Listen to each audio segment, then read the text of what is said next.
ঈমান আনার পরে আদেশের মধ্যে 1 নম্বরে বলছেন সালাত, নামাজ আদায় করা। এখন নামাজ আদায় করারও আবার বিভিন্ন ধরন আছে।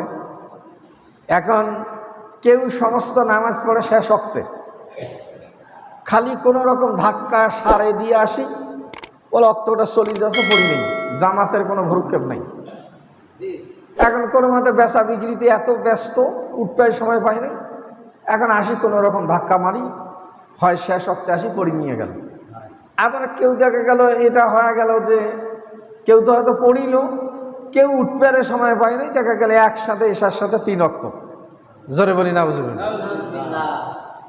আবার এটা তো আছেই, কেউ আবার খালি জুমার দিনে দেখা গেল হয়তো আইজে সপ্তাহ পার, তাও আবার আসবে খালি সেঞ্চুরি কোনো মতো শেষ সময়, নসিবে সকালে এসে জোটে না।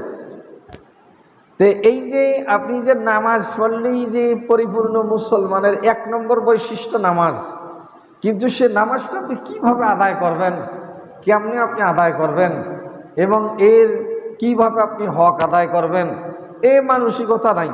নামাজ তো যারা পড়ি তাদের ব্যাপারেই নাই, যারা পড়ে না তো তাদের কোনো ভ্রুক্ষেপই নেই।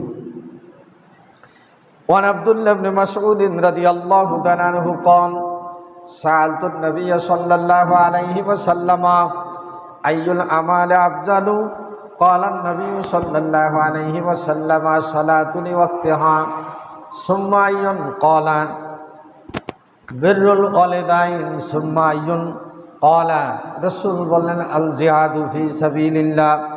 হযরত আব্দুল্লাহ ইবনে মাসউদ রাদিয়াল্লাহু তাআলা আনহু হইতে বর্ণিত, তিনি আল্লাহ রসুলকে জিজ্ঞাসা করলেন, ইয়া রাসূলুল্লাহ, দুনিয়ার মধ্যে সবচেয়ে উৎকৃষ্ট আমল কোনটি, সবচেয়ে ভালো কাজ কোনটি? জোরে বলি সুবহানাল্লাহ। আল্লাহর নবী বলেন আসসালাতু লিওয়াক্তিহা, সময় মতো নামাজ পড়া। জোরে বলি সুবহানাল্লাহ।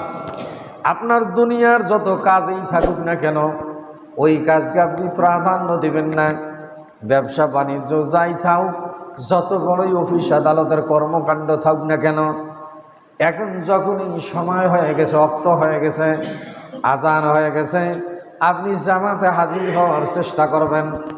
শরীর কোনো ওজর ব্যতীত, আপনি অসুস্থ বা অন্য কোনো সমস্যা, শরীর ওজর যেগুলো জামাত পরিত্যাগ করার, বর্জন করার জন্য রুখসত রয়েছে, এই বিষয়গুলো ব্যতীত আপনি চেষ্টা করবেন যে আমি যেন জামাতে নামাজটা আদায় করতে পারি।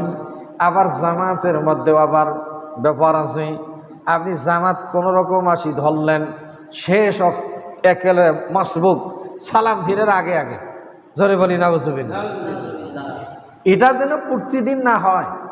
হইতে পারে মানুষের অ্যাক্সিডেন্ট, সমস্যা হইতে পারে, যে হয়তো গাড়ি নষ্ট হইতে অ্যাক্সিডেন্ট, উজু করতে যাইতেন ইস্তেঞ্জা চাপ, এমন হইতে পারে 2-1 দিন আপনার দেখা গেল আপনি মাসবুক হইলেন, কিন্তু দেখা গেল কন্টিনিউই হয়, আপনি তাকবীরে উঠলে জীবনে ধরার সুযোগই পান না। জোরে বলি নাউজুবিল্লাহ। তাহলে দেখা গেল এই নামাজও আপনার গাফলেতি আছে, আপনার নিশ্চয়ই ত্রুটি আছে, আপনি তাকবীরে উঠলে ধরতে পারেন না, আপনি জামাতে প্রথমে আসতে পারেন না।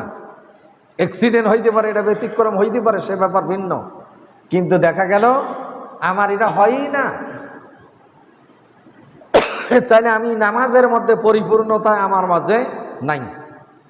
আমি নামাজ পড়ি বটে, তাহলে নামাজের পরিপূর্ণতা আমার মাঝে নাই, জামাতের ভ্রুক্ষেপ নাই, আমার তাকবীরে উলার ভ্রুক্ষেপ নাই, সামন দ্বিতীয় কাতার আমার ভ্রুক্ষেপ নাই, আমি নামাজ পড়ি, তাহলে দেখা গেল এও আপনি পরিপূর্ণ ইসলামের মধ্যে নাই। যতক্ষণ পর্যন্ত আপনার নামাজ ভালো হবে না, পরিপূর্ণতা আসবে না, নামাজের একাগ্রতা আসবে না, নামাজের প্রতি মনোনিবেশ আপনার ভালো হবে না, ততক্ষণ পর্যন্ত দেখা যাবে আপনি এই 1 নম্বর যে ভালো কাজ, মুসলমান হওয়া, ইসলামে পরিপূর্ণ দাখিল হওয়া, এই 1 নম্বর ঈমান আনার পর এই কাজটা আল্লাহ রাসূল বলছেন ভালো কাজ, যে আপনি সময় মতো নামাজ পড়বেন। তাহলে এ সময় মতো নামাজ পড়তে যেয়ে আপনাকে উজু ইস্তেঞ্জা কীভাবে করতে হবে, পরিচ্ছন্ন হইতে কীভাবে হইতে হবে, পাক পবিত্রতা কীভাবে আপনি অর্জন করবেন, আপনি কয়টায় গেলে জামাত পাবেন, কখন গেলে সামনের কাতারে যাবেন, কখন গেলে আপনি তাকবীরে উলে ধরতে পারবেন, এই মানসিকতায় যতক্ষণ পর্যন্ত আপনি প্রতিফলিত হননি, ততক্ষণ পর্যন্ত আপনার এই যে আল্লাহর নবীর সবচেয়ে বর্ণিত উৎকৃষ্ট কাজ আপনি এর মধ্যে গণ্য নন। তাহলে এখন যারা আমরা নামাজ পড়ি এসিড দিয়ে দেখেন, নিজেরাই করি দেখেন, যে হয়তো এটা যারা আছেন সামনের কাতারে, এখন তারা মসজিদেও সামনের কাতারে, অন্যখানে নামাজ যায়। এখন দেখা গেল যে বাজে আমার সামনে দেখা যায় 5 মিনিট কম একটা। জীবনে তো মসজিদের সামনে আইসার সুযোগে নাই, আসতে আসবে খুতবার আগে আগে সমস্ত কাজ জুমার দিন। জোরে বলি নাউজুবিল্লাহ। আমি উঠি 35-এ, এরা আইসে কি খুতবার আগে আগে। কেউ আসি কোনো রকম খুতবাটা ধরি জিন্দিগিটা এইভাবে কাটায় দিল। জোরে বলি নাউজুবিল্লাহ। তাহলে এই যে আপনি সারাটা জীবন জুমার নামাজ মুসলমানদের গরিবের হজের দিন আল্লাহ রসুল বলছেন, এবং সেখানে পাক পবিত্র হয়ে জুমায় যাওয়া আপনার ঈদ জুমার দিনের সুন্নত, যে সেখানে যাবে সামনের কাতারে বসবে, এবং প্রত্যেকের পর যে যে আসবে আল্লাহ রসুল বলছেন ফেরেশতা তাদের নাম লিপিবদ্ধ করে। জোরে বলি সুবহানাল্লাহ। শেষ পর্যন্ত ইমাম যখন খুতবায় উঠবে আল্লাহর নবী বলছেন ফেরেশতা খাতা বন্ধ করে, বন্ধ করিয়ে খুতবা শোনে। তারপরে দেখা যায় মুসল্লি আসতেই থাকে।